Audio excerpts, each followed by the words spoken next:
Why did Nigeria waste over $10 billion on a steel mill that sat abandoned for 40 years? Now, this may be one of the most shocking stories of mismanagement ever, and it exposes one of the worst aspects of corruption and incompetency that has plagued many African governments for decades.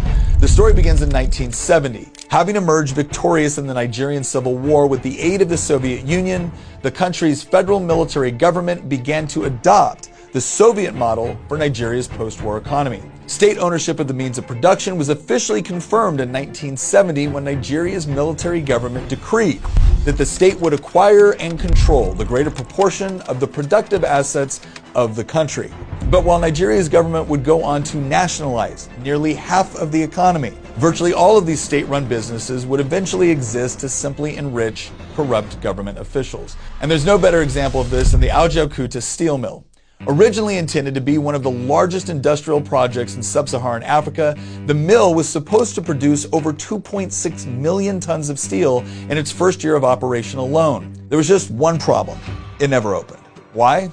Well, because despite the government awarding a contract to build the site in 1976, a combination of corruption and incompetency has plagued the project to this very day. For starters, the mill ended up being built on a site that was so far away from Nigeria's iron mines that there was no practical way to actually get the iron to the mill. But not to worry. In 1987, more than 7 years after the mill was supposed to be completed, Nigeria's government decided to award a second government contract, this time to build a state-owned railroad connecting the mines to the mill.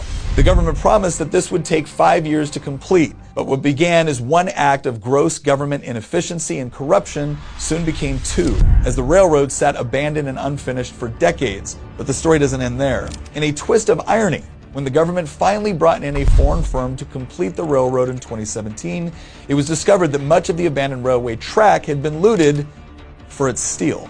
Yet despite these setbacks, the railroad did finally open in 2020, more than 28 years behind schedule. But the mill itself still remains unfinished and still has not produced a single unit of steel, despite more than $10 billion being sunk into the project for more than 40 years. And since 1992, government officials have been telling the public that it would take hundreds of millions in additional taxpayer dollars to finally finish the project. The story of the Ajaokuta steel mill is yet another example of the systematic habit of politicians and government officials to overpromise and underdeliver. Not to mention waste hundreds of millions, if not billions of dollars in bribes, kickbacks, and other forms of corruption.